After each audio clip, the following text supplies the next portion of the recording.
Cum ar putea un începător să identifice informațiile venite de la tine și nu de la opoziția ta? Orice gând, cuvânt sau faptă care vă întâmpină cu dragoste provine de la mine, eu fiind cea mai pură latură a creației și în același timp creatorul ei. În schimb, orice constrângere la baza căreia stă frica vine din latura opusă. Atenție însă, spiritualitatea nu este o religie. Spiritualitatea vă înalță conștiința, în timp ce religia o împinge spre cele două extreme.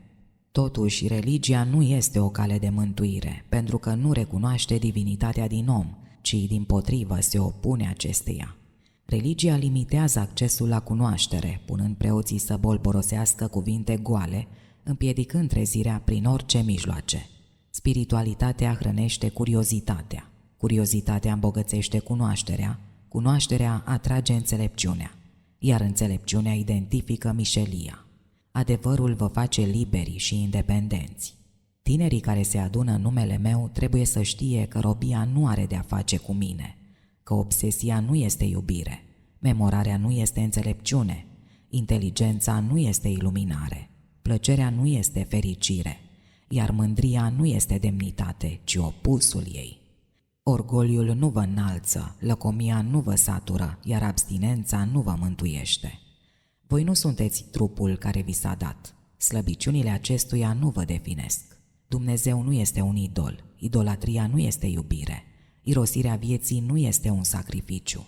Ritualurile păgâne nu sunt practici cerești, iar negarea divinității lăuntrice nu este credință în Dumnezeu. Influențarea nu este povățuire, iar teama de pedeapsă nu este dragoste de mine. Ce înseamnă atracția întunericului asupra sufletului? Atracția întunericului asupra sufletului constă în alegerea de a te naște în mijlocul haitelor de lupi, unde proprii părinți devin călăii tăi, frații te trădează, iar copiii devin atacatori, unde principalul obiectiv al partenerului de viață este să-ți demonstreze că nu însemni nimic, unde binele este răsplătit cu o pedeapsă, iar eliberarea de materie este numită moarte, unde înțelepciunea este considerată inconștiență, iar iertarea și iubirea sunt catalogate drept utopii, unde învățații se sting la colțul străzii, iar nebunii vă conduc. Atracția întunericului asupra sufletului constă în alegerea de a te naște în societatea oamenilor, unde a lua în posesie un lucru care nu ți aparține pe cale legală este considerată o abilitate, iar cinstea este văzută ca neputința de a înșela, unde nu se caută soluții de îndreptare, ci un țap ispășitor, unde răul este aclamat și iubit, iar binele este ignorat, unde salvatorii sunt crucificați, iar diavolii sunt venerați.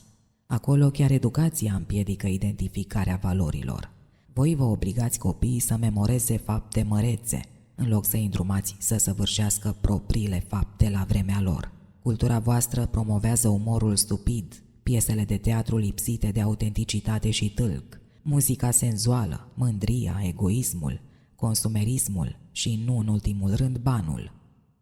Voi adorați non-valorile, îmbogățiți autorii slabi care creează povești izmintite și romane lungi și proaste, recunoscându-i doar pentru simplul fapt că sunt promovați de o instituție. Părinții lor au împins banii acolo unde trebuia, în timp ce voi trudiți pentru fiecare leu. Iar în ciuda priceperii și a dedicării, vi se închid ușile în nas și vi se taie toate drepturile. Atracția întunericului asupra sufletului constă în alegerea de a te naște într-o țară care și-a fabricat o istorie mincinoasă, unde adevărul este influențat politic, unde întunericul este considerat o podoabă, iar lumina o slăbiciune, unde locașurile destinate închinării sunt focare de putreziciune, iar preoții sunt paraziți. Cineva îmi spunea că dacă iert de prea multe ori, oamenii se vor obișnui să mă rănească. Dacă ierți de fiecare dată, nu vei mai putea fi rănit. Exersând iertarea, vei cuceri muntele iertării. Cu fiecare urcare, acesta se va transforma în deal, colină și în cele din urmă în șes.